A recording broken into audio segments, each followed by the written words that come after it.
чуть-чуть о пластике. Значит, спасибо за приглашение. Большое. Оксана Петровна попросила рассказать что-то ближе к глазам. Вот. Единственная просьба пациентов не фотографировать, у нас так принято, чтобы не афишировать, потому что это нормальные люди, которые не очень хотят огласки. Лицо. Ну, тут разные варианты представления наших западных коллег, что у нас происходит, но в сущности можно одним словом сказать, все тянет к земле. Поэтому, когда мы смотрим на изменения, которые происходят на лице, то в сущности они ограничиваются тем, что идет птоз всех этих частей, ну и периолярной области тоже. Вот. И наша задача обычно, мы рассматриваем это не только как вот с инстаграмах там пишут, кто-то там, кто-то уходит. То есть лицо рассматривается в целом. То есть наша задача или убрать те ткани, которые излишки образовались, или их переместить на место, вот. Или, если необходимо, добавить ткань. Значит, что? Практически все слои, которые у нас есть, вот, с возрастом нарушается. Мне 56 лет, так что я уже все это прохожу. Когда меня пациенты спрашивают, что я себе ничего не делаю, я говорю, мне удобно показывать, что с лицом происходит. Ну, слава богу, я не проктолог. Значит, кожа. С кожей мы меньше всего сейчас работаем. Сейчас у нас, кстати, если вы заметили, в расписании очень интересная закономерность. Мы же все научные деятели, да, у нас 4 Васильевича. Вот была Оксана Васильевна, Васильевич, вот. А потом появится Иванович. Да. Это особенности пластики. Мы должны всегда себя показать, потому что если мы сами себя не проявим, будет тишина.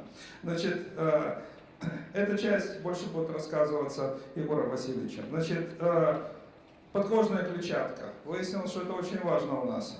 Значит, фасции с возрастом тоже изменяются. Ну, мало того, что есть наследственные изменения, еще и возрастные изменения. Мышцы, это все знают, что мышцы у нас слабеют. Кости изменяются. Это мы сейчас не занимаемся этим. Занимаются позже челюстно-лицевые хирурги, когда мы частично вмешиваемся. Ну и мы уже до мозгов добрались. Я же говорю, мне 56 лет, я уже тоже знаю, что это изменяется.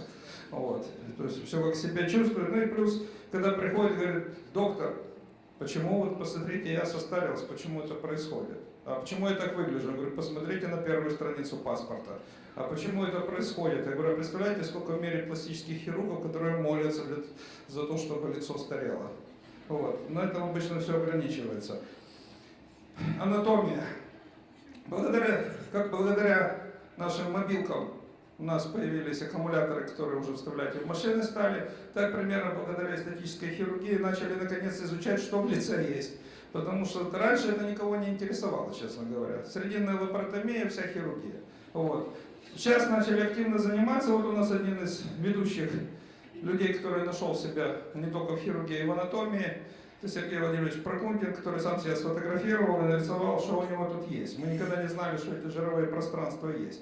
Они ограничены, поэтому у нас это все изменения происходят, скажем так, не спонтанно, а вот согласно вот этим вот расположениям этих линий крепления, которые они у нас есть. Вот это то, что, наверное, самое главное произошло в последнее время в эстетике лица. Вот. И мы, косметологи, уже примерно хоть понимаем, что там происходит. А что происходит? Ну, я уже сказал, все опускается. Вот. Поэтому, если раньше мы тянули все назад, сейчас мы пытаемся вернуть все вверх. Вот. Ну, результаты наших экспериментов вы видите последние 15 лет на экране. То есть 15 лет назад было что-то страшное, сейчас уже вроде омолаживаются, наши актрисы выглядят лучше, чем они при рождении выглядели.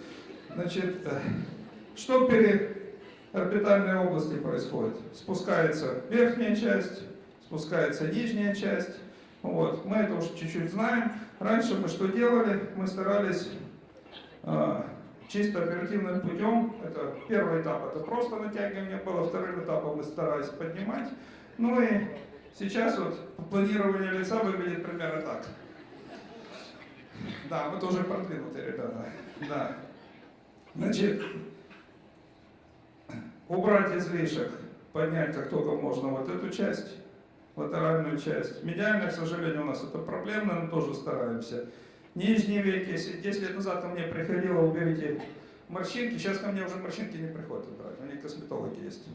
Вот. То есть мы базисно перемещаем ткани. Где они уходят, мы добавляем. Вот.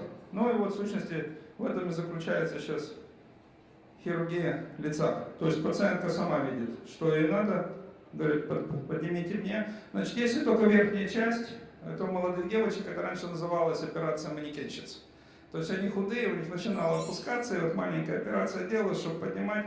Но когда приходит 60 лет, конечно, это уже поздновато. То есть уже все, ну как там уж, климакс близится, а Германа все нет. Значит, наши действия кверху. Значит, сейчас появилось, для общей информации, первую операцию сделали в начале 20 века, притом мужчине, польскому аристократу. В переводах это все потерялось, и получилась женщина. Вот недостаток английского языка, трудно понять кто. Вот. Мы опять возвращаемся к этому же разрезу. Вот. Единственное, что мы работаем на более глубоких частях, стараемся как можно меньше ограничить препаровку, травматизацию, ну и благодаря тому, что у нас есть сейчас эндоскопы, мы можем делать маленькую дырочку, но большие дела внутри. Хорошо сказал, кстати. Красиво. Ну вот примерно как выглядит увеличение того, что потеряно с возрастом. Я вот все жду, кто-то из моих ассистентов это сделает. Жира у меня полно, так что можно это использовать. Я не дослушал лекции до конца все-таки. Примеры. Просто грустная, уставшая, да? Принцип тот же самый. Все поднимаем, все возвращаем на место.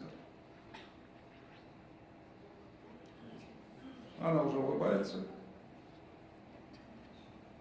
До и после.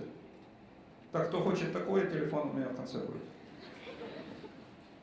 Значит, принцип главный – это натуральность. Когда говорят про американские, у нас школы разные. Украинская школа тоже есть. Вот. Постсоветское пространство по-другому работает. Мы делаем другие лица, мы делаем другую грудь совершенно. Не так, как в Бразилии, не так, как в Америке делаем. Вот. Поэтому стопроцентное копирование тут не подходит, потому что если я сделаю лицо нашей пациентки такое, как делают американцы, ну я, наверное, полгода буду в изгнании где-то. Потому что послеоперационный период, уставшее лицо. Нависание есть, та же самая система. Тут полный комплекс, то есть то же самое. То есть липофилинги, пластика.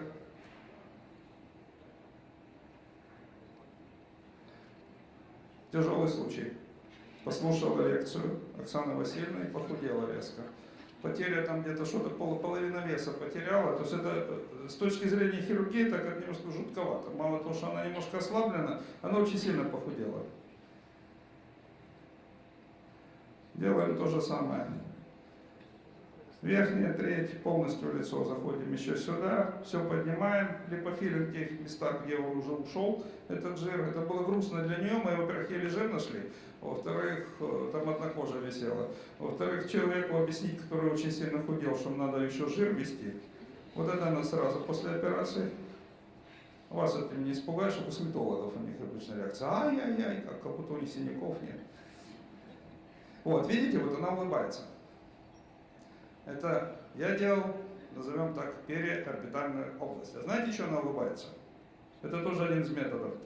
Я и грудь сделал тоже сразу. Нужна ли пластическая хирургия? Это знаменитый кадр. Когда наши в Афганистан вошли, американцы очень красиво это все изображали, такие мерзостные люди. Вот. Ей было 17 лет, здесь ей 34 года.